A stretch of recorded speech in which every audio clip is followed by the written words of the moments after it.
नमस्कार, मी पंजाब डक आणि आजपासून परत महाराष्ट्रामध्ये अंदाज देणार आहे.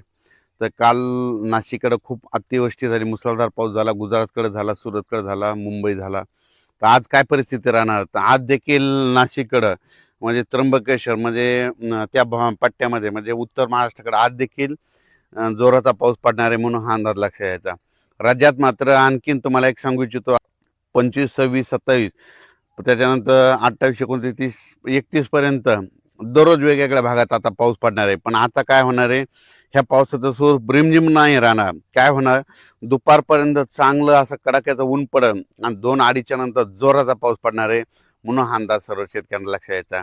राज्यात सांगायचं झालं तर पूर्व विदर्भ, पश्चिम विदर्भ, दक्षिण महाराष्ट्र, उत्तर महाराष्ट्र, कोकणपट्टी, खानदेश, मराठवाडा सगळीकडे आणखीन जवळपासनं 5 ऑगस्टपर्यंत दररोज वेगवेगळ्या भागात विखुरलेल्या स्वरूपाचा पाऊस चालूच राहणार आहे म्हणून हा अंदाज लक्षात यायचा. शेतकऱ्यांनी जशी वेळ भेटेल तशी शेतीची कामे करून घेणे म्हणजे हे एक सगळ्यात महत्त्वाचं आहे. त्याच्यानंतर राज्यात सांगायचं झालं तर आणखीन परत सोलापूर जिल्हा, लातूर जिल्हा, धाराशिव जिल्हा त्या भागामध्ये देखील त्या शेतकऱ्याला सांगू इच्छितो तुमच्याकडे देखील काय होणार आहे, 5 ऑगस्टच्या दरम्यान तुमच्याकडे देखील चांगला जोराचा पाऊस पडणार आहे म्हणून हा अंदाज लक्षात यायचा, कारण की तुमच्यासाठी आनंदाची बातमी. त्याच्यानंतर विदर्भामध्ये देखील काय होणार आहे, 5 ऑगस्टपर्यंत दररोज वेगवेगळ्या भागात विखुरलेल्या स्वरूपाचा पाऊस पडणार आहे. दुपारपर्यंत चांगलं कडाक्याचं ऊन पडणार, पण दुपारी 2:30-3च्या नंतर जोराचा पाऊस येणार म्हणून हा अंदाज सर्व शेतकऱ्यांना लक्षात यायचा.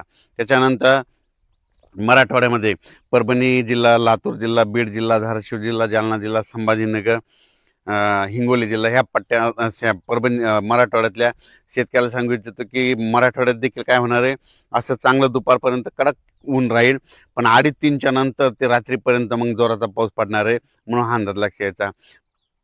तर आता जास्त पाऊस कुठं पडणार आहे, तर तुम्हाला एक सांगू इच्छितो जास्त पाऊस सांगायचं झालं तर म्हणजे कोकणपट्टीपासून ते पालघर म्हणजे रत्नागिरी पासून ते पालघरपर्यंत तिकडं मात्र पावसाचा जोर असाच कायम राहणार आहे 31 ऑगस्टपर्यंत, आपलं 31 जुलैपर्यंत म्हणून हे अंदाज लक्षात यायचा. म्हणजे रत्नागिरी, पुणे ते कोकणपट्टी घाटमाथा ते पाऊस चालू राहणार आहे.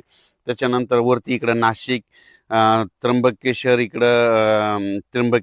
त्याच्यानंतर नंदुरबार जिल्हा विशेष म्हणजे तिकडे आतापर्यंत पाऊस कमी पडलेला आहे, पण त्याच्यामध्ये आता ह्या 5 दिवसामध्ये नंदुरबार जिल्हा, धुळे जिल्हा, जळगाव जिल्हा, जळगाव जामोद घाटाच्या खाली बुलढाणा इकडं अचलपूर, त्याच्यानंतर अमरावती, मोर्शी ह्या पट्ट्यामध्ये काय होणार आहे, ते 5 ऑगस्टच्या दरम्यान काही काही ठिकाणी मुसळधार पाऊस पडणार आहे म्हणून हा अंदाज लक्षात घ्यायचा. त्याच्यानंतर इकडं तेलंगणात देखील चांगला आहे, आणखीन 5 ऑगस्टपर्यंत चांगला पाऊस राहणार आहे. तेलंगणातल्या शेतकऱ्यांना अंदाज लक्षात यायचा. कर्नाटकमध्ये देखील तशीच परिस्थिती राहणार आहे म्हणून हे लक्षात यायचं. गुजरातमध्ये मात्र सुरत असो, अहमदाबाद असो, तिकडं मात्र अतिवृष्टी होणार आहे म्हणून हा अंदाज गुजरातच्या शेतकऱ्यांना घ्यायचा. गुजरातकडं मध्य प्रदेश म्हणजे इंदोर, खंडवा, त्या बुरामपूर ह्या पट्ट्यामध्ये काय होणार, तिकडं अतिमुसळधार पाऊस पडणार आहे. त्याच्यामुळे काय होणार आहे, मग त्याच्या बाजूला मराठवाडा लगत आहे, सीमा लगत आहे, मग त्याच्यामुळं मराठवाड्यामध्ये महाराष्ट्र लगत आहे. तर बुरामपूरच्या बाजूला मग जळगाव जामोद येतं, इकडं अचलपूर येतं, परतवाडा येतं, त्याच्यानंतर इकडं रायवेर येतं, तिकडं नंतर पाचोळा, भडगाव, हे जळगाव जिल्ह्यामध्ये काय होणं, मध्य प्रदेशमध्ये मुसळधार पाऊस पडणार असल्यामुळं जळगाव जिल्हा, धुळे जिल्हा, नंदुरबार जिल्हा, अमरावती जिल्हा, बुलढाणा जिल्हा घाटाच्या खाली म्हणून ह्या परिसरामध्ये मात्र मुसळधार पाऊस पडणार आहे ह्या 5 दिवसामध्ये म्हणून ही अंदाज लक्षात यायचा. त्याच्यानंतर नागपूर, भंडारा, गोंदिया, चंद्रपूर, यवतमाळ, वाशिम, हिंगोली, नांदेड ह्या परिसरामध्ये देखील त्या शेतकऱ्याला सांगू इच्छितो की आता म्हणजे ते 5 ऑगस्टपर्यंत दररोज 1 दिवस आड तिकडे देखील असाच पाऊस चालू राहणार आहे, एकदम पाऊस बंद होणार नाही म्हणून हा अंदाज शेतकऱ्यांनी लक्षात यायचा. आणि तसेच आपण म्हटलं होतं ना, उत्तर महाराष्ट्राकडे खूप पाऊस पडायला, भंडारदरा, त्याच्यानंतर निळवंडे हे सगळे जवळपासनं सगळे वरचे धरणं भरलेत. आता त्याचं पाणी मात्र तुम्हाला सांगतो गोदावरी नदीकडे येले, तर गोदावरी नदीकाठचे जे आपले पाळीव प्राणी, पशुधन आहे, ज्यांच्या मोटरी असतात तर तुम्ही आजच्या आज काढून घ्या, कारण की ना जवळपास नांदूर मधनेश्वरमधून 29,000 पाणी येले. त्याच्यानंतर दुसऱ्या भंडारधरातून पाणी सुटलेलं आहे, मुळातून बऱ्याच आणि गोदावरीला नाशिकहून देखील पूर आलेला आहे. जवळपासनं 65,000 पाणी येत असेल. तुम्हाला सांगतो 10,000 टीएमसी जर गोदावरीत पाणी आलं तर जायकवाडीचं 1 टीएमसी पाणी वाढतं एका दिवसाला.